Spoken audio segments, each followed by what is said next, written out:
지난주에 한 슬픈 소식을 들었습니다.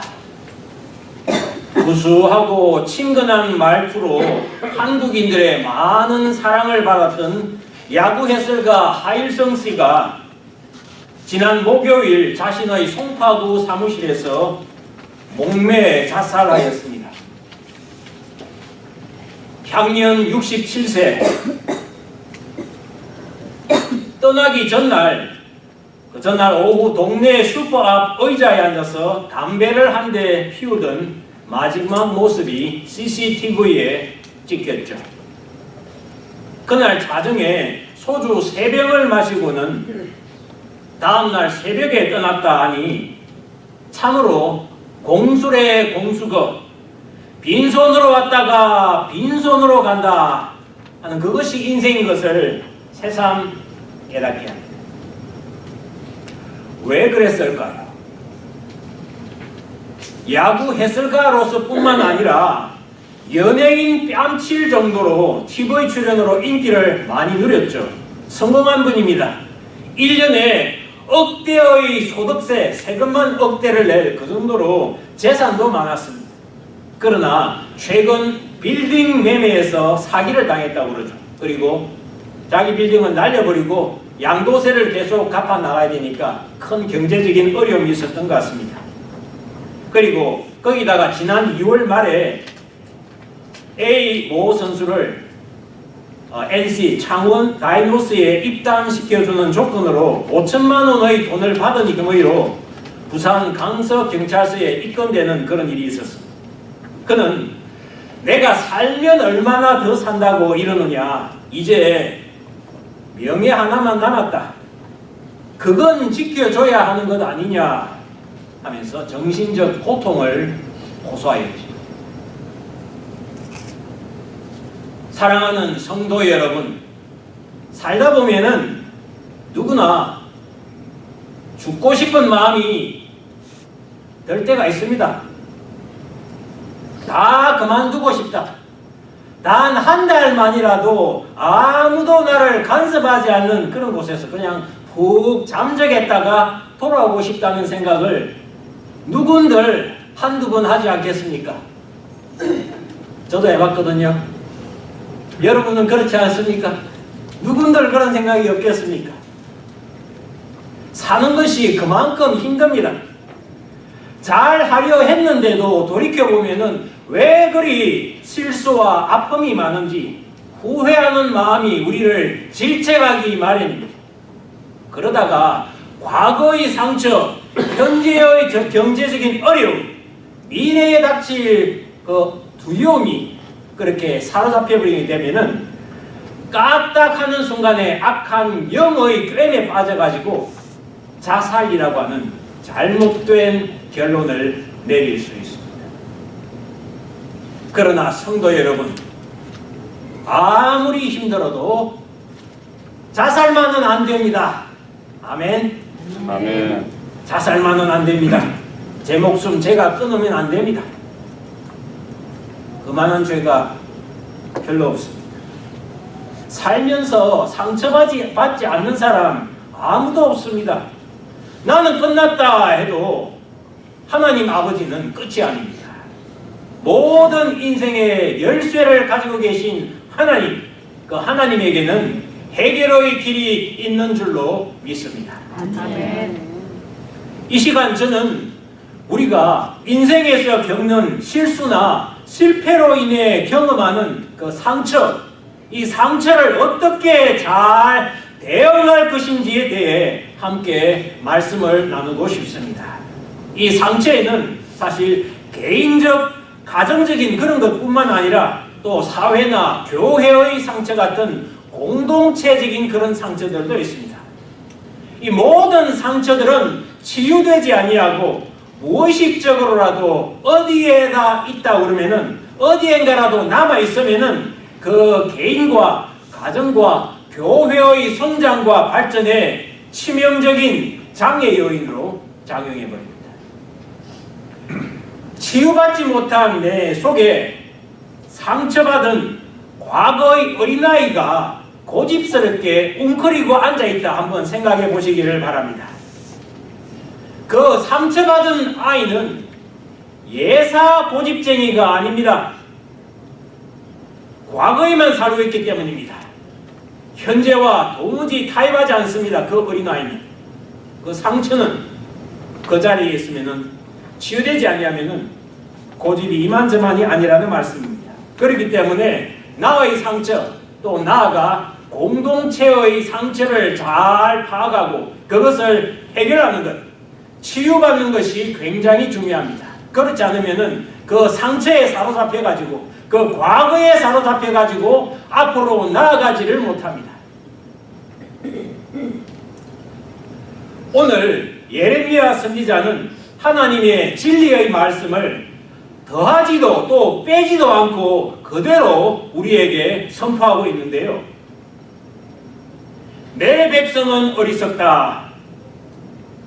그들은 나를 알지 못하는 미련한 자식들이라서 깨닫지도 못한다. 그들은 악한 일을 하는 데는 뛰어나지만 좋은 일은 할 줄 모른다. 온 땅이 황폐하게 될 것이다. 그러나 완전히 멸망시키지는 않겠다. 그 일 때문에 땅이 크게 부러질 것이며 하늘이 어두워질 것이다. 예레미야의 하나님, 그 구약의 하나님은 심판하시는 무서운 분입니다. 하나님은 절대적으로 옳으시고 우리는 그 심판자 앞에서 달아날 길이 없기 때문입니다. 그분 앞에 내가 1대1로 홀로 서가지고 나의 모든 상처받은 그 인생 문제에 대하여 내가 변명하고 싶습니다. 변명을 하는데 하나님이 말씀하시기를 너는 어리석다. 너는 미련하다. 너는 아무것도 모른다. 너는 선보다 악을 행하기를 더 좋아하는구나. 하나님이 나에게 심판하시면은 어떡하나. 생각만 해도 두렵고 떨리는 일입니다.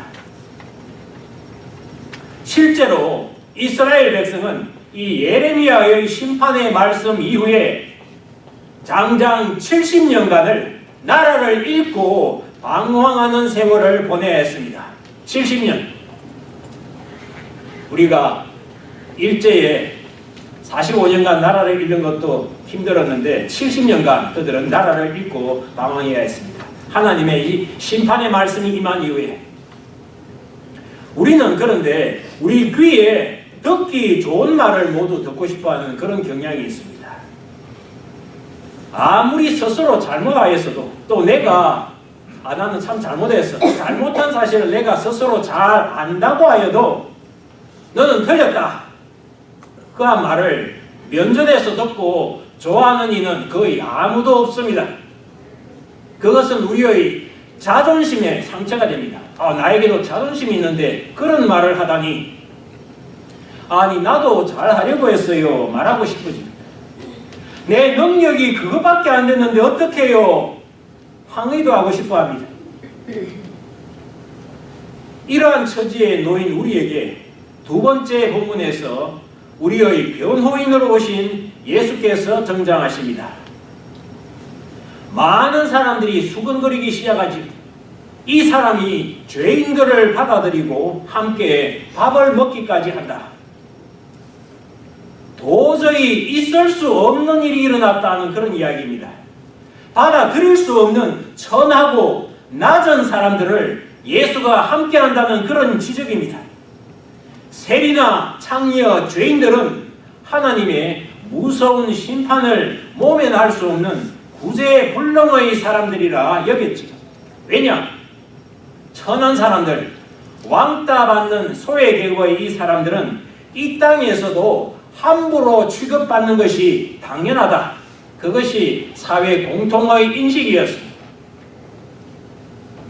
그런데 예수께서 오심으로 시대가 바뀝니다. 시대가 변해버립니다. 구약에서 신약으로 바뀐다는 것이 시간이 바뀐 그것만 의미하는 것이 아닙니다. 시대가 변합니다. 상황이 달라집니다. 이전의 예레미야의 하나님, 구약의 심판의 하나님과는 완전히 다른 은혜의 시대가 열립니다. 어리석고 미련하고 아무것도 모르고 전혀 희망이 없는 우리들을 정죄하고 판단하고 벌하는 것이 아니라 하나님의 아들이신 예수님은 오히려 죄인들을 더 가까이 하시는 겁니다. 우리들을 하나님의 나라에서 중심에 세워주시고 용서받을 수 있는 자, 미래의 희망을 말할 수 있는 자로 세워주십니다. 심판의 하나님이 예수 안에서 용서와 화해와 치유의 하나님이 되신 겁니다. 상처를 덜 주시는 무서운 심판의 하나님이 아니라 100마리의 양들 중 들판에 있는 안전한 양들, 상처 없는 양들은 그곳에 둔 채 버려진 한 마리 양, 홀로 길을 잃고 방황하다 깊이 상처 입은 우리들을 찾아오시는 그러한 하나님이심을 믿으시기 바랍니다. 아멘.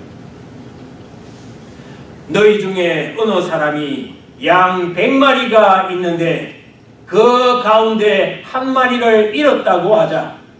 그러면 그는 99마리의 양을 들판에 남겨두고 잃은 양을 찾을 때까지 찾아다닐 것이 아니냐.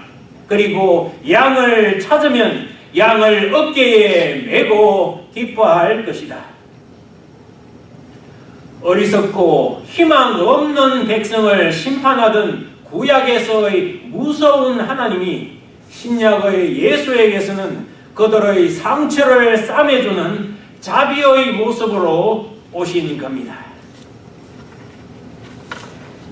여러분, 예수님이 세상에 오신 것은 상처받고 병든 저와 여러분을 치료하시기 위함입니다. 우리의 과거의 상처, 웅크리고 있는 그 어린아이를 예수님 앞에 내어놓기를 두려워하지 마십시오. 그렇게 해야 상처가 치료를 받습니다. 그렇게 해야 우리가 낫습니다. 그렇게 해야 우리는 앞으로 나아갈 수가 있습니다.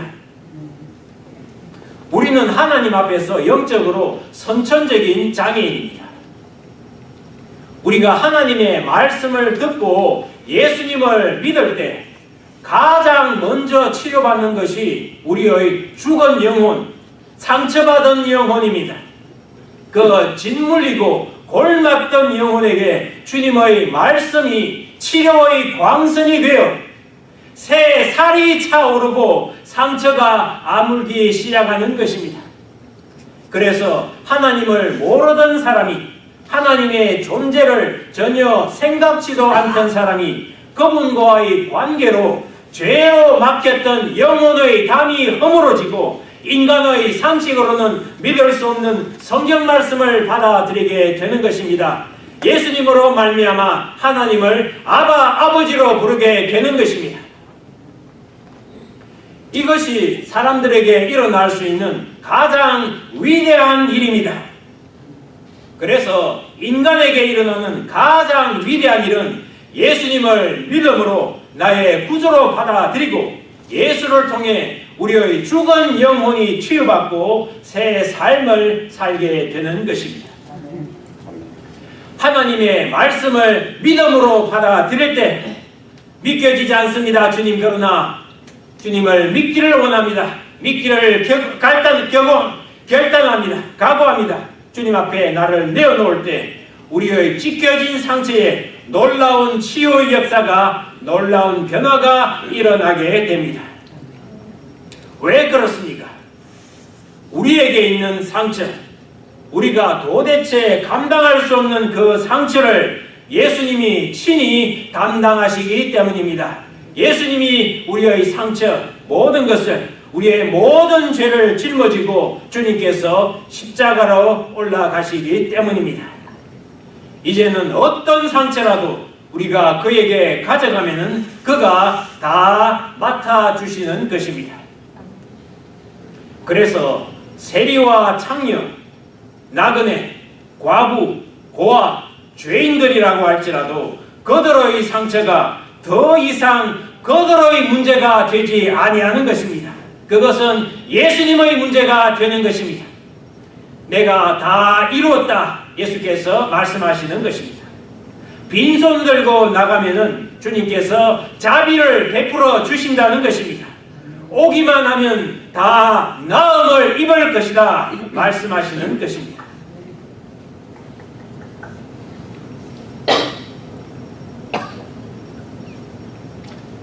여러분, 하일성 씨는 겉으로는 참으로 성공하신 분입니다. 그러나 실제로는 깊은 상처를 가진 분이었습니다. 그가 초등학교 4학년 때 부모님이 이혼해가지고 외할머니 집과 친구 집을 전전하며 엄마 없이 초, 중, 고등학교 시절을 보낸 것이 큰 상처가 되었다. 그렇게 그의 회고록에서, 이 한국일보에 있는 회고록에서 말하는 것을 제가 읽어보았습니다. 그런데 그 상처는 그의 외면적인 성공만으로는 치유가 되지 않은 것 같습니다. 내 힘으로는 문제가 해결되지 않아도 주님께 나아가서 도와주세요 부르짖으면 살 길이 있는데 그것을 잘 못하신 게 아닌가 하는 그런 생각이 들었습니다. 사실 그가 하나님을 애타게 찾은 때도 있었거든요. 그가 군대에서 사고를 쳤을 때, 그래가지고 베트남으로 가게 되었다고 그러는데 그때도 그렇고, 그가 또 심장 수술로 이래가지고 심장을 수술하러 수술실로 실려갈 때 그때 하나님께 살려달라고 간절히 찾았다 그렇게 합니다. 그리고 하나님께서 그를 도와주셨다. 그렇게 해서 그는 신앙의 길에 들어섰다 이야기를 하는 것을 제가 봤거든요. 그런데 그는 인생의 마지막 장을 홀로 지고 가버렸습니다. 나의 어리석음, 실수와 실패로 말미암아 생긴 삶의 상처들을 내가 부둥켜 안고 계속 살 필요가 없는데 말입니다. 내 힘으로 그들을 해결하지 못한다 하여 좌절하고 무너질 필요가 없었는데 말입니다. 그가 예수 믿는 사람으로 비록 신앙인이 되었지만은 예수의 십자가를 같이 지고 가는 제자가 아니라 교회에서 흔히 보듯 예수의 기적을 보고 따라가는 군중, 무리 중의 한 사람으로 산 것은 아니었을까 안타깝게 생각을 해봅니다. 여러분에게는 어떤 상처가 있으십니까? 어떤 일로 자존심이 상하고 평생 그 못난 상처를 껴안고 사셨는지요? 돈 때문에 무시를 당하셨습니까? 외모에 비교의식이 있으십니까? 어릴 적 부모가 이혼을 하셨습니까? 공부를 못하셨습니까? 결혼으로 배우자에게 말 못할 상처가 있습니까? 마음 깊은 곳에 어떤 심리적인 장애가 있습니까? 그 상처를 건드리면 그냥 혈압이 오르십니까? 아니면 입을 닫아버리십니까? 계모에게서 받은 상처, 형제 간의 갈등, 부모로부터 차별받은 것, 이웃 간에 얽히고 설킨 상처. 살면서 사실 상처는 피할 도리가 없는 것 같습니다, 여러분. 완벽한 환경이 도대체 어디에 있습니까? 또 세상에서 죄 짓지 않고 살면 얼마나 좋겠습니까? 그러나 천국에 가야지 어둠이 없지요. 인간은 흙으로 지어져서 잘 깨어지고, 그래서 죄도 짓고 용서받지 못할 마음의 상처를 안고 살다가 한이 되기도 합니다. 이것은 해결이 될 수 없어. 그렇게 자꾸 자기도 하는 경우도 있습니다. 그러나 그렇지 않습니다. 내가 잘못하지 않아도 주위에서 모함하는 그런 경우도 있습니다. 그렇게 해서 어렵게 만드는 경우도 많지 않습니까? 그러나 어떠한 상처라고 할지라도 오늘 주님 안에서 치유되는 역사가 여러분과 함께 하기를 주님의 이름으로 축복합니다. 아멘. 예수께 나와야 합니다. 예수님 안에 있는 하나님의 사랑을 거저 은혜로 값없이 공짜로라도 받을 수 있어야 합니다. 체면을 찾을 때가 아닙니다. 주님께 나아가야만 내가 내 상처가 고쳐진다면 부끄러워도 주님 앞에 나아가야 합니다. 내 문제를 내려놓아야 합니다. 주님 도와주세요. 외쳐야 합니다. 거저 받을 수 있어야 합니다. 하일성씨처럼 혼자 문제를 해결하여 너무 애쓰지 마시기 바랍니다. 나의 깊은 곳에 있는 상처를 나 혼자 끌어안고 끙끙거리기보다 주님께 나아오시기 바랍니다. 과거의 문제에 매여 자신을 칼로 상처내기보다는 우리를 회복시켜주시는 주님께 초점을 맞추시기를 바랍니다. 예수님 안에 고침이 있음을, 답이 있음을 믿으시기 바랍니다. 그러나 고침 받기 전에 여러분이 한 가지 하셔야 할 일이 있습니다. 그 한 가지 하셔야 할 일이 무엇인지 여러분께 말씀드리겠습니다. 혹시 여러분에게 상처나 이 고통을 준 사람을 여러분이 용서하셔야 합니다. 용서하셔야 합니다. 용서할 때, 여러분이 용서할 때 빛이 어둠을 삼켜버립니다. 그 미움과 분노, 골문 상처의 진원지를 하나님의 사랑으로 씻으셔야 합니다. 그러면은 여러분 또한 여러분 자신이 다른 사람들에게 저지른 잘못 또한 용서받습니다. 용서는 하나님의 나라입니다.